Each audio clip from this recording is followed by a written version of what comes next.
rádio e a TV Brasil Espírita apresentam o Espiritismo na Arte.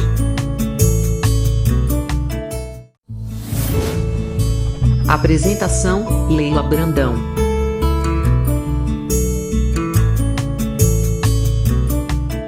E o Espírita do Alagoas. Às vezes eu esqueço de botar o Brasil. Eu falo Rádio Espírita do Alagoas, mas é Rádio Brasil Espírita, e é bom a gente falar Brasil, que é o nosso patriotismo, né? E demais redes associadas que estão participando desse trabalho. O nosso programa de 30 minutos fala sobre o Espiritismo na Arte, baseado nos textos de Leon Denis, publicado pela La Chatre, este livro, Espiritismo na Arte. Nós nos inspiramos nele, porque as informações que o espírito do esteta informa a Denis é muito importante para a gente pensar em construir essa arte transcendental. Às vezes o nosso programinha se atrasa um pouco, porque a rádio tem aquela grade, quando atrasa a grade anterior, às vezes atrasa um pouquinho o nosso programa, como foi na semana passada. Mas não se estresse, espere ali com paciência para trazer o seu apoio a esse trabalho grandioso de falar do Espiritismo na Arte. Deixa eu consertar aqui essa coisinha que está caindo um pouquinho. Aí, pronto. Nosso banner aqui da nossa amiga Karina, né, que tem uma clave de sol lindíssima aí no final.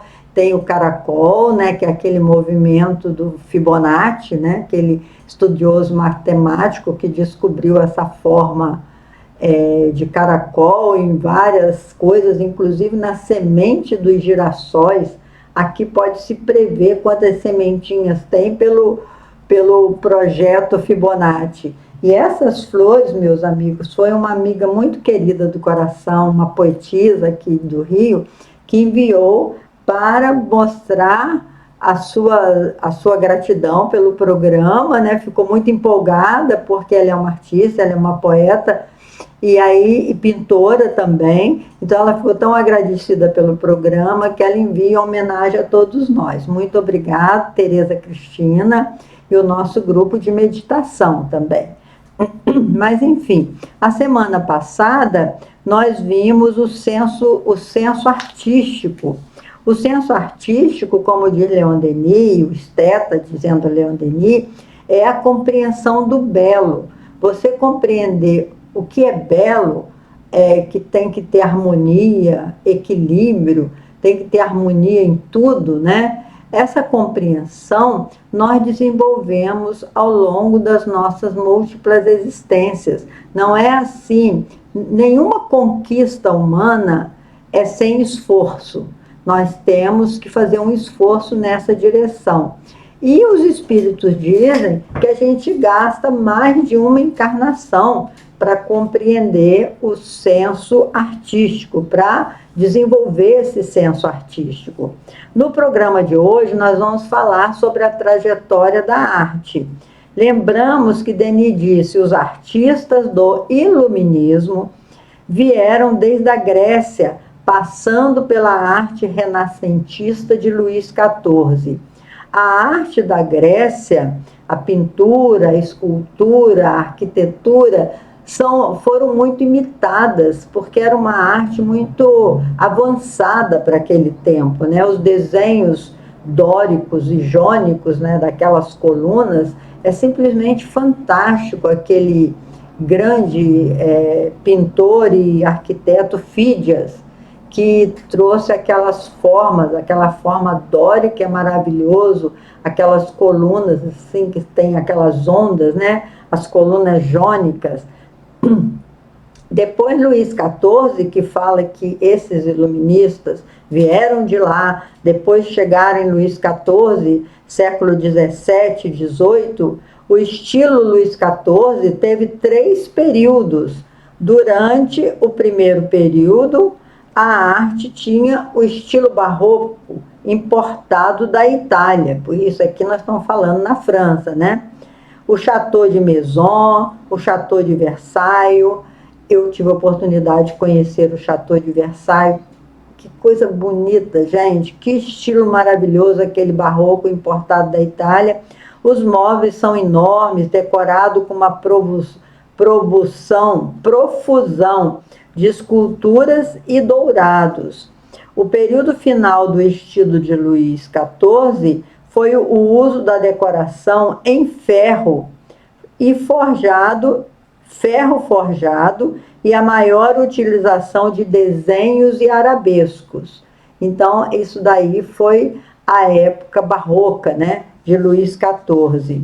E aí nós recebemos uma contribuição maravilhosa da nossa amiga Eliana de Moraes, que até fizemos propaganda no programa passado, que eu traria as suas pesquisas no programa de hoje, porque ela foi muito generosa em me mandar essa pesquisa e nos ajudar para a gente estudar tudo isso. Os pintores fiorentinos ou florentinos clássicos do século XIV e XVI, Rubens, Botticelli, Bellini, Di Barto, Goya, de Guedarducci, Caratti, Cerezo, Champagne, não sei se a pronúncia está correta, Charton, Lebrun, Murillo, Le Perugin, Lippe, Noller, Tintoret, Lisca, Palomino, Caravaggio, Veronese, Salaerte, Van Loo, Vecchio, De Morales, Poussin, Jordan, etc.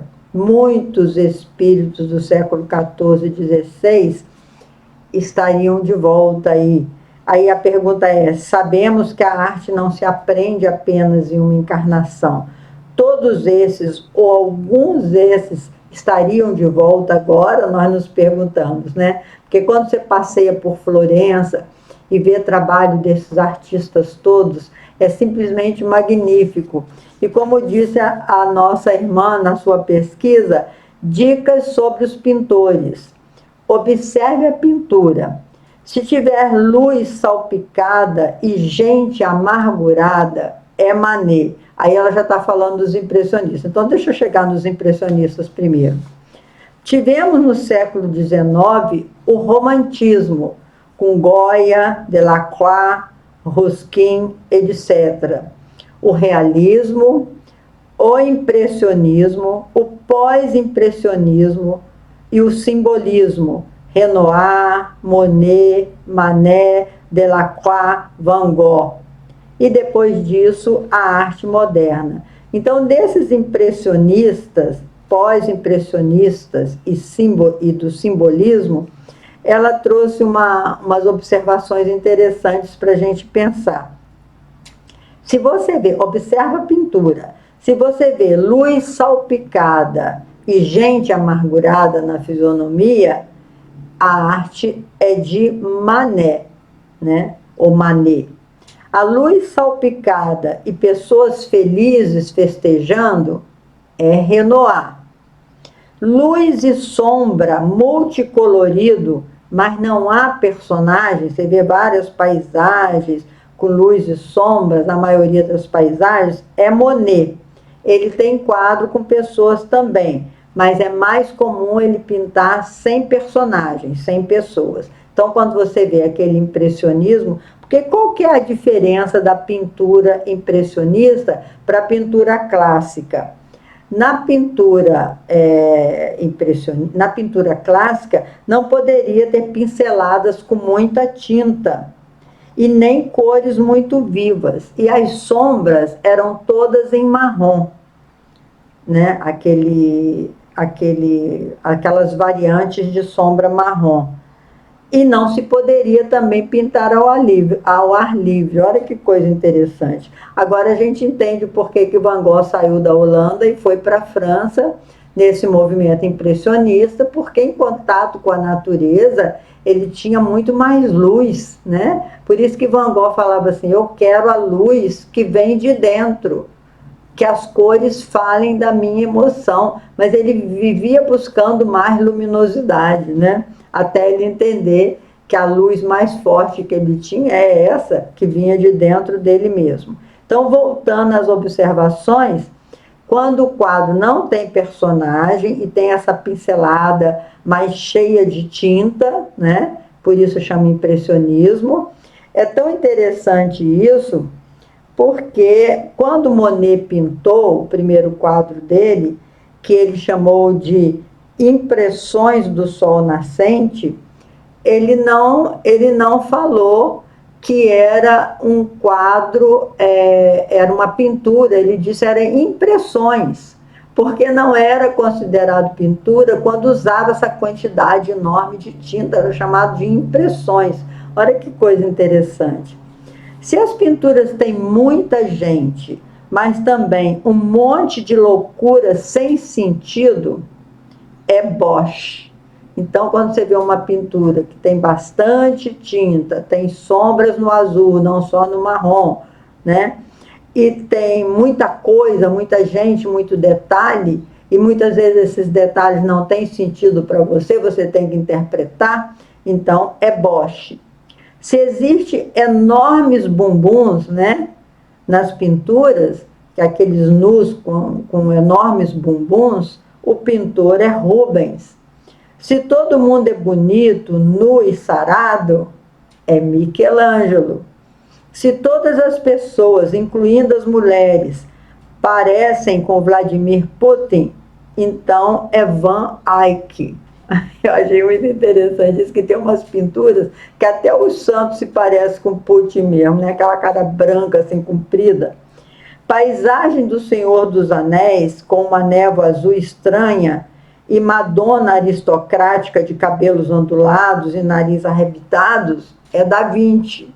Olha como eles definem as pinturas de Da Vinci. Assim, alguns detalhes que é para a gente reconhecer, senão fica tudo muito parecido, né? Se todo mundo se parece com vagabundos iluminados, apenas uma luz de candeeira, é Rembrandt. Se você ver bailarinas, aí não tem dúvida, é Degas. Se é possível facilmente acrescentar alguns cupidos gordinhos, né, ou ovelhas, a pintura é de Boucher. Se a imagem tem um fundo escuro e todo mundo tem impressões torturadas em seu rosto, é Tiziano. Então, eu achei muito interessante essas excentricidades, né, que os entendidos de arte coloca para a gente reconhecer rapidamente a pintura, mas hoje esses pintores já são tão famosos, né, meus irmãos? Quem que não reconhece os quadros de Renoir, de Van Gogh, de Monet, de Manet? Mas é muito interessante essas observações, que luz salpicada, que tem aquelas luzinhas salpicadas nos quadros de Renoir, que são lindos, tem sempre muita iluminação. Mas se as caras estão amarguradas, é Manet, né? Porque tem Manet e Monet, ou Manet e Monet, tanto faz você pronunciar. Eu acho que é Manet, né, e Monet, a gente pronuncia assim, não sei. Então, se tem luz salpicada e pessoas felizes festejando, é Renoir. Luz e sombra multicolorido, mas não há personagens, aí é Monet. Se não tem personagem, ele gostava mais de paisagem. E por aí vai. Se tem bailarina, é Degas, a gente já sabe disso também. E se tem homem sarado, a gente vê lá na Capela Sistina, aqueles desenhos todos de Deus muito saradão, os anjos também. Se todo mundo é muito sarado, é Michelangelo. Se a paisagem do Senhor dos Anéis, com uma névoa azul estranha, eu achei interessante a analogia, é Da Vinci. Leonardo da Vinci, porque realmente ele usa muito aquela cor do Senhor dos Anéis, que é aquela cor sempre marrom, né? É muito interessante. Bom, vamos ver que tivemos no século XIX, então, esse o romantismo, repetimos, Goya, Delacroix, Ruskin, etc., o realismo, o impressionismo, pós-impressionismo e simbolismo, de Renoir, Monet, Manet, Delacroix, Van Gogh, etc. Depois disso, a arte moderna no século XX. O expressionismo de Matisse, que é lindo realmente, o expressionismo, O cubismo de Pablo Picasso, aquela Guernica, que a gente lá no Museu de Madrid, nós visitamos o Museu de Pablo Picasso, onde tem a Guernica, que é aquele quadro da guerra enorme, cheio de detalhe, de figuras, assim, nossa, é bonito demais, é muito bonito o quadro Guernica. E Dora Maar são aquelas mulheres de face separada, né, que eu já até pintei várias Dora Maar para minha filha adora essa Dora Maar, é uma criação de Picasso, Kandinsky, Salvador Dalí, O Grito, de Edvard Munch. Esse O Grito é muito famoso também, aquela pessoa toda quase em sombra, com aquele bocão gritando, né? E tem hora que dá vontade da gente fazer aquela pose mesmo, diante de tantos desafios. A Anita Mafaldi, no Brasil, Cândido Portinari, Lazar Segal, Tarsília do Amaral, e a arte abstrata de Jackson Pollock e Miró. É muito bonito essa arte abstrata de Jackson Pollock, aquele desenho que ele faz, é muito bonito mesmo. Dito isso, perguntamos o que é o senso artístico. Novamente, perguntamos isso, e diz Denis, é a compreensão do belo sob todas as suas formas e é desenvolvido também de vida em vida. Na Revista Espírita, de março de 1858, na reunião de Allan Kardec, lá na Sociedade Espírita Parisiense, ele tinha uma médium chamada Hermance Dufour, uma médium muito novinha, que ela recebeu a comunicação, né, de Moza. E Moza deu a ela umas revelações interessantíssimas que Kardec coloca na Revista Espírita de março, que de todos os planetas no nosso sistema solar, o mais adiantado em todos os sentidos é Júpiter. É o reino exclusivo do bem e da justiça, porque todos os espíritos são bons espíritos. Naquela escala que Kardec faz, a escala espírita, né, que é uma escala interessantíssima, que fala psicologicamente das nossas conquistas morais, espirituais. Então ele fala, Moza revela a Hermance Dufour, nessa reunião de Allan Kardec, que Júpiter é o planeta mais desenvolvido da nossa galáxia, porque lá todos os espíritos são bons. Então a conformação do corpo é menos material, menos denso e de um peso específico muito pequeno. Então eles têm um corpo mais leve, né? E a conformação é todo menos material, ele tem mais luz do que massa, digamos assim. Deslizam pela superfície do solo, quase sem fadiga, como o pássaro no ar ou o peixe na água. Sendo mais depurada a matéria de que é formado o corpo, dissipa-se após a morte sem ser submetida à decomposição pútrida. Não tem quase doenças, tem menos doenças. A alimentação está em analogia com essa organização eterizada. É composta de frutos e plantas. Aliás, eles aurem de alguma maneira, em sua maior parte, no meio ambiente, cujas emanações nutritivas aspiram. Ai, meu Deus, é bonito demais a gente ler isso, meus irmãos, que traz uma esperança enorme ao coração, que nós um dia seremos bons espíritos, né, assim, e poderemos ter uma organização mais leve. Não sei vocês, mas quem é artista, quem tem sensibilidade artística, está pensando aí como seria esse corpo, né? Que eles deslizam por sobre a superfície, sem nenhuma fadiga, deslizam pela superfície do solo, sem nenhuma fadiga. Como o pássaro no ar, ou os peixes dentro d'água. Sendo mais depurada a matéria de que é formado o corpo, dissipe-se após a morte, sem ser submetida à decomposição pútrida. Olha que coisa maravilhosa, não ter que ter cemitério, né? Não ter que ver a decomposição do corpo dessa forma tão bárbara que há ainda no nosso planeta, né? Menos doença. E a alimentação é análoga a essa organização eterizada. É composta de frutos e plantas. E que também eles tiram a alimentação de alguma maneira pela respiração. Ao respirar, eles aurem também naquela natureza mais pura a alimentação que necessitam. Já pensou que maravilha?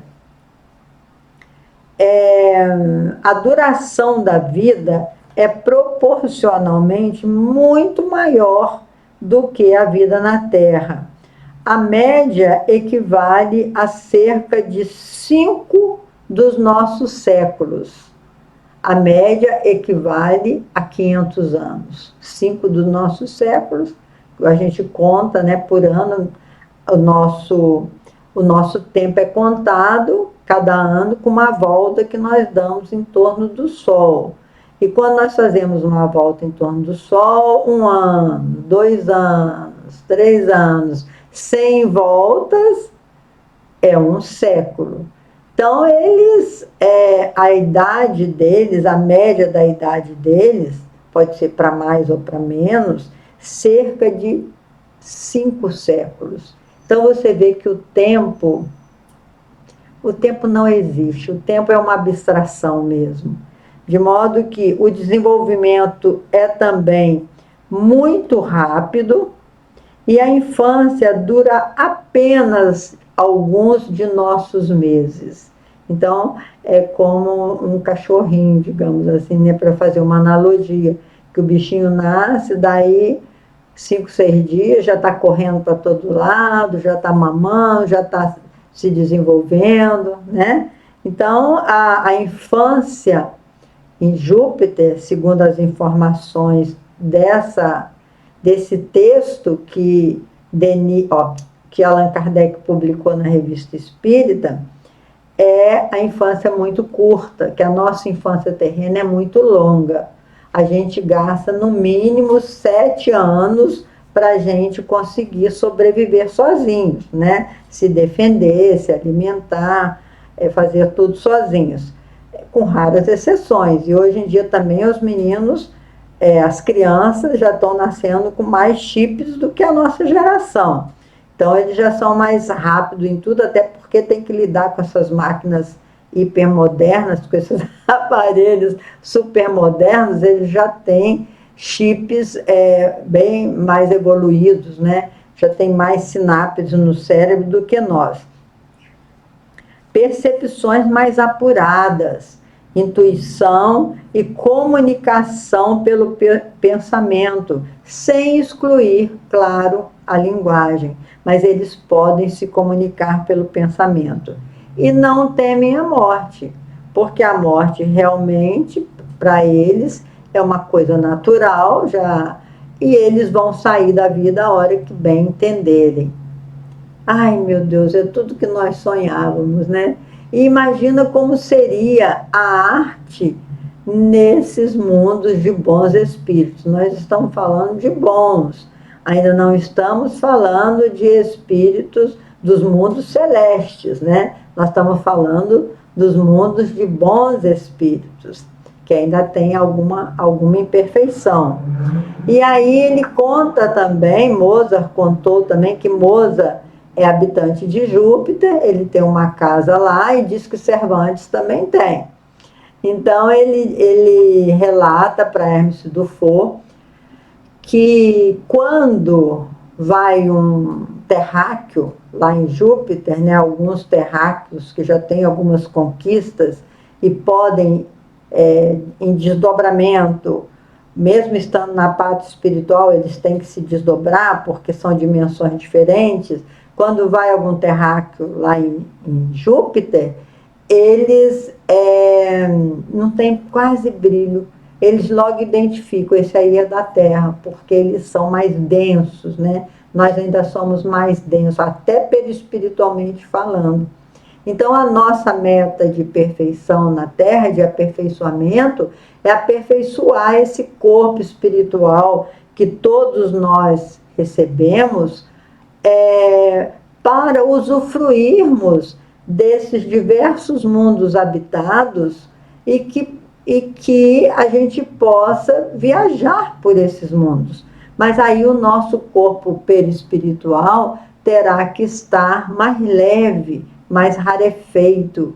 E isso é possível, meus irmãos. Está aí a mediunidade de Hermes Dufour, numa organização séria, como foi de Allan Kardec, na Sociedade Espírita, e que fala sobre as casas também lá. A arquitetura, as casas são também mais leves, né? São aéreas. A pessoa viaja com a sua própria casa. Ela vai com a sua casa, e lá em Júpiter tem os estacionamentos das casas que chegam para visitar a cidade. Eu fico imaginando, a gente que tem imaginação fértil, né? Fica imaginando essa casa com jardim, vai com piscina, se ela tiver. Então, essas casas são transportadas aéreamente. E as águas são todas muito puras, né? E as pessoas podem participar da velha Júpiter, que chamam, e da nova Júpiter, porque eles também tiveram um princípio, igual a gente tem assim, bom, eu sou de Volta Redonda, que tinha Volta Redonda Velha, foi onde a cidade começou. Então, lá em Júpiter também tem a velha cidade, Júpiter, e a nova cidade, onde as pessoas, com as suas casas, podem estacionar para visitar a cidade, que vem de outras galáxias tão desenvolvida quanto o planeta Júpiter, vem de outros planetas tão desenvolvidos quanto o planeta Júpiter. E aí, o senso artístico, claro, é bem mais apurado. Diz Denis, a arte aqui na Terra é ainda um balbucio. Me faz lembrar, já contamos a vocês, aquele mito da caverna que Platão fala, né?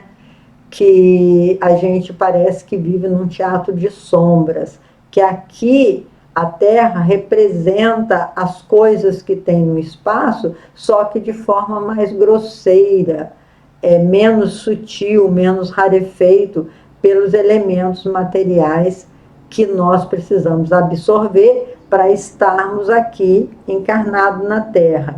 Em resumo, diz Leon Denis, a lei eterna do universo, objetivo sublime da criação, é a fusão do bem e do belo. Então, quanto melhor nós nos tornarmos espiritualmente, mais produção bonita nós seremos capazes de realizar, mais nós seremos, a nossa criatividade vai sendo ampliada, vai sendo aprimorada, né? Então é muito importante, meus irmãos, que a gente tome conhecimento desses mestres, dessa caminhada desses mestres. Se nós queremos desenvolver a pintura, que a gente possa observar, aprender com esses mestres que já nos trouxeram tanta coisa, mas especialmente abrirmos a nossa cabeça, né, abrirmos as nossas vibrações para a dimensão espiritual.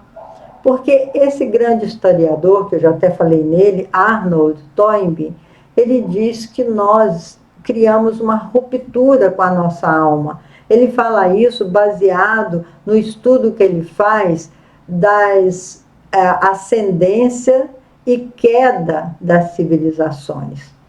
Então, segundo ele, as civilizações, elas cometem suicídio, elas se autodestroem quando a sua população, quando o seu povo é levado a se distanciar dos valores eternos da alma.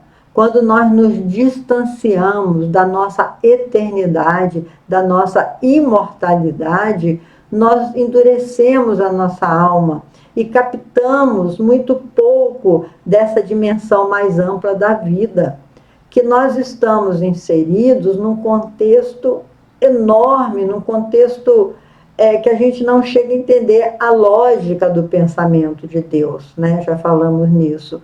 Mas nós sabemos que Deus, nosso Pai, é criador de todas as coisas e é dono de uma beleza e de um bem infinito. Então, nós temos que abrir a nossa mente para captar essas emanações que vêm das dimensões maiores da vida. Então, nesse caso, o Espiritismo traz um contributo muito grande, porque quando você faz uma prece, você vai fazer um trabalho, uma pintura qualquer, ou vai fazer um desenho, ou vai criar um programa, né? Se você está na área econômica, vai pensar num programa da economia que possa minimizar os problemas que nós estamos vivendo. Tudo isso você pode antes fazer uma prece. Fazer uma prece é disponibilizar a sua organização física a receber da dimensão espiritual a inspiração que você precisa.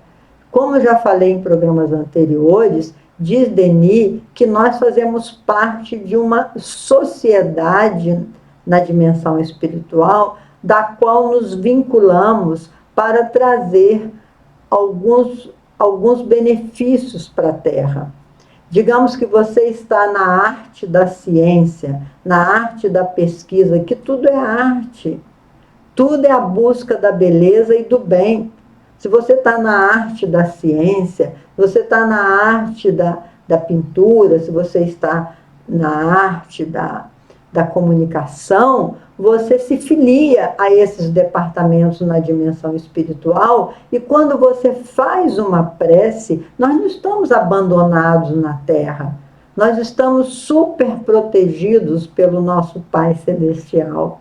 E aí, quando a gente faz uma prece, a gente dá uma abertura para que a inspiração nos venha, né? Para que a gente capte as energias dessa dimensão espiritual maior, que vai nos favorecer uma realização do bem e do belo. Em resumo, a lei eterna do universo é lei, objetivo sublime da criação, é o objetivo de Deus, é a fusão do bem e do belo. Ninguém quer viver em lugar feio, um lugar de gente que está sempre reclamando, sempre resmungando, né? Nos faz lembrar também, e não temos mais tempo, vamos deixar para o nosso próximo encontro. Então, eu queria dizer a vocês a nossa profunda gratidão, a nossa querida amiga Karina, que fez esse banner tão lindo para nós, agradecer a nossa irmã Tereza Cristina, essa artista, pintora, que enviou essas flores para que nós estivéssemos falando e sentindo aqui o perfume, né, dos crisântemos, do girassol, meus irmãos, que está sempre buscando a luz, né? Muito obrigada, Tereza Cristina. Muito obrigada, nossa querida Eliana de Moraes, que trouxe essa pesquisa incrível para nós, falando para a gente observar a pintura com esses detalhes impressionantes. O que mais gostei é se tem luzes salpicadas e pessoas felizes festejando, é Renoir. Se tem luz salpicada e gente amargurada, é Manet. Então, essas informações muito bonitinhas, se tem paisagem do Senhor dos Anéis, com uma névoa azul estranha, e Madonna aristocrática de cabelos ondulados e nariz arrebitado, é Da Vinci. Então nós tivemos tantos mestres da pintura, tantos mestres da arquitetura, tantos mestres da literatura, do saber, da poesia, que nós temos que aproveitar tudo isso e falarmos como o Fernando Pessoa, que eu adoro. Ele diz: o poeta é um fingidor, finge tão completamente que chega a fingir que é dor, a dor que de veras sente. Muita paz para todos e até o nosso próximo encontro, se Deus quiser.